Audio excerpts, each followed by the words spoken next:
చూసాను. అది నేను గొప్ప ఆర్టిస్ట్ అని నేను అనుకోవట్లే. నాన్నగారు గొప్ప రైటర్ కనుక ఆయన రచన సజీవంగా నిలిచింది అని నేను అనుకుంటాను. అంత గొప్ప డైలాగ్ రాశారు. ఆ మాట చెప్పండి. ఇప్పుడే అండర్స్టాండ్లో అంటే డైలాగ్ గోలీ మాట.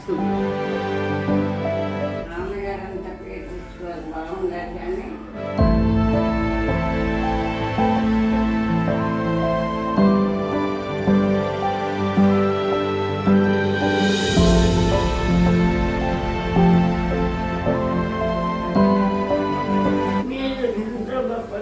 డబ్బులు ఎవరైనా సంపాదిస్తారు కానీ మనిషి మనసున్న వాళ్ళని సంపాదించలేదు. మీరు ఎంతో పుణ్యమంతులమ్మ. మీరు భగవంతుడు మిమ్మల్ని చల్లగా చూడాలి.